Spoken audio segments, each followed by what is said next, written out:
नमस्कार दोस्तों, मैं नागेश कुमार कौशिक KDH राजस्थान में आपका स्वागत है। राजस्थान सरकार के द्वारा, गहलोत सरकार के द्वारा अनेक योजनाएं चलाई जा रही है और महंगाई राहत कैंप के माध्यम से भी जनता को राहत देने के लिए कई सारी योजनाएं चलाई जा रही है। मैं कुछ लोगों से बातचीत करता हूं कि उन्हें किन योजनाओं का अब तक लाभ मिला है।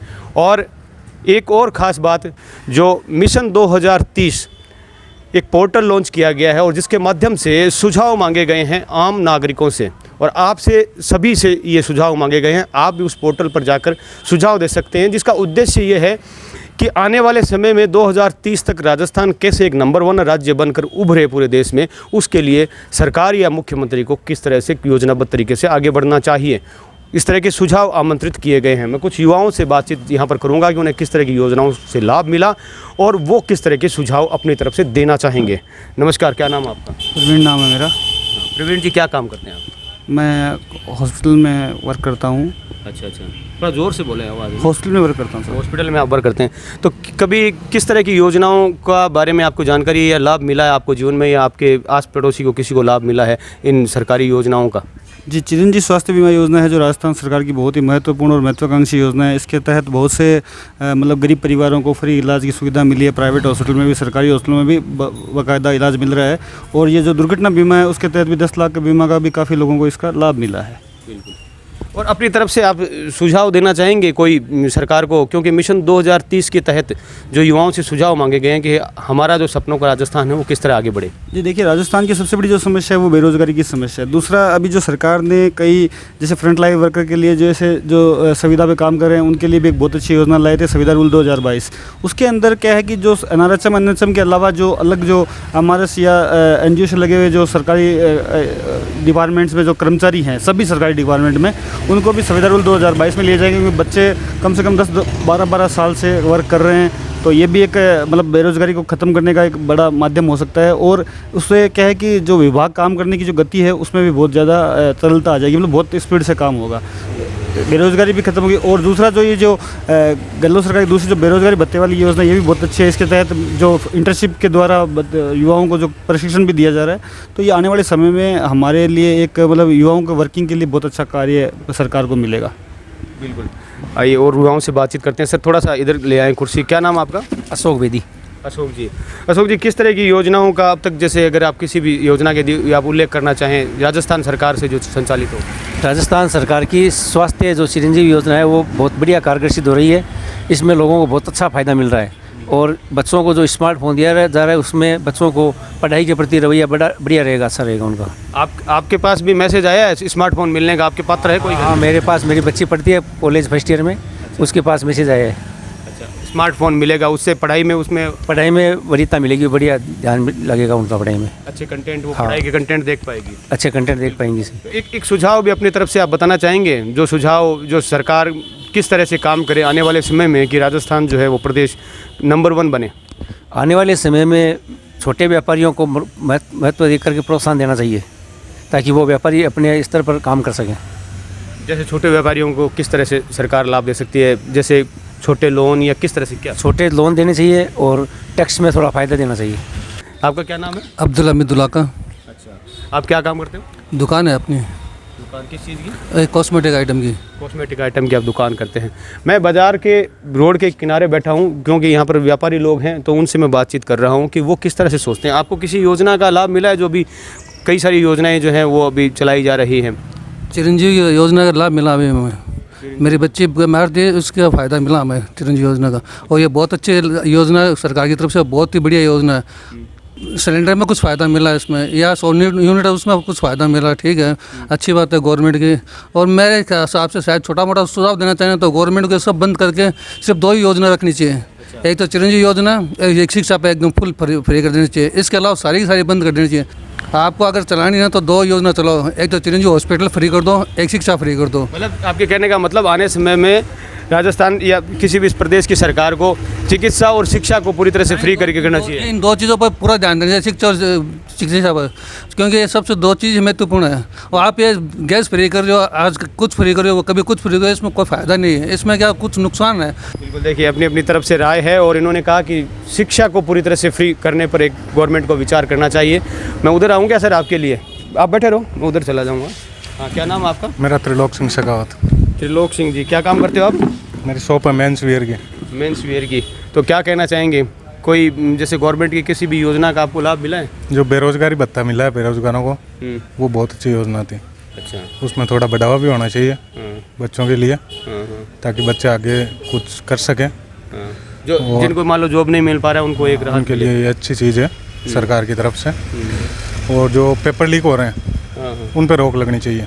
बिल्कुल, मतलब इस तरह का एक सिस्टम तैयार करना चाहिए कि पेपर लीक नहीं हो, कम से कम हो। बिल्कुल, उस पर बात भी जैसे आई भी थी कि सख्त कानून उस पर बनाए जा रहे हैं और जिस पे इम्प्लीमेंट युवाओं को तेज़ी से चाहिए। कोशिश अच्छी है और अच्छी करनी चाहिए। आपका नाम क्या सर? मेरा नाम कपिल कुमार शर्मा है। मैं एक फुटवेयर व्यापारी हूँ सुजानगढ़ से। मेरा मानना है सुजानगढ़ और राजस्थान में जो कांग्रेस सरकार ने जनता के हित के लिए जो कार्य किए हैं वो आम जनता को राहत देने के लिए किए हैं। उसका प्रमुख कारण है कोरोना के बाद में महंगाई दिन प्रतिदिन डबल हो गई। उतनी आम व्यापारी हो, युवा हो, उतनी आमदनी उसकी बढ़ी नहीं, जिससे परेशान होकर आप देखोगे, किसान को देखो, युवाओं को देखो, रोज़ाना न्यूज़ में आ रहा है, कभी कोई युवा परेशान होकर सुसाइड कर रहा है, कोई किसान सुसाइड कर रहा है। ये सब घटना होती है जब आदमी की आर्थिक आमदनी कम होती है तब। उससे राहत देने के लिए माननीय मुख्यमंत्री अशोक गहलोत साहब ने ये योजना चलाई, जिसमें बीपीएल परिवार वाले हैं उनको 500 रुपये में गैस सिलेंडर मिल रहा है, जिससे जो सिलेंडर 2014 में 414 के लगभग था वो बढ़कर 1160 रुपये के लगभग हो गया।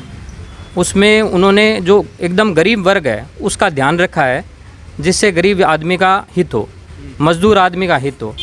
दूसरा, खाद्य सुरक्षा के तहत वो जो किट वितरण कर रहे हैं, आज आम मज़दूर है, ठेले वाला है, झल्ली वाला है, वो अगर कहीं जा रहा है, वो शाम को दिहाड़ी मजदूरी में 500 रुपये करके लाता है, उसका गुजारा नहीं चलता इस महंगाई में। उसको ये अन्नपूर्णा किट मिलने से या 14 रुपये में भरपेट खाना मिलने से उसको राहत मिलती है, वो अपना घर का गुजारा चला पाता है। तो मेरे मानने में ये सोच अच्छी है। दूसरा, जो मुख्यमंत्री राजस्थान में 2030 का विज़न लेके चल रहे हैं कि राजस्थान की इकोनॉमी को बढ़ाया जाए। अभी राजस्थान की इकोनॉमी जो है वो तकरीबन 7% है देश की इकोनॉमी में। उनका उद्देश्य है कि देश की इकोनॉमी का 15% लाया जाए। जैसे राजस्थान में रिफाइनरी है लगी हुई, उसको उन्होंने प्लांट चालू कर दिया है और उससे काफ़ी युवाओं को रोज़गार मिलेगा। अपने पास में खेतड़ी कॉपर पावर प्लांट है, उससे भी उसको विकसित करने चाहिए। इस प्रकार के जैसे महाराष्ट्र में, बिहार में, बंगाल में जो उद्योग धंधे विकसित हुए थे, उस प्रकार से अगर यहाँ नई इंडस्ट्री लगाई जाए जिससे युवाओं को रोज़गार मिले। जो युवा यहाँ से बाहर जा रहे हैं, विदेश जा रहे हैं, वो विदेश ना जाके राजस्थान में ही नौकरी करें। बहुत होनहार और बहुत स्वाभिमानी राजस्थान के युवा हैं जो मेहनत कर लेते हैं, कम पैसे में भी गुजारा कर लेते हैं, स्वाभिमान के साथ कोई समझौता नहीं करते।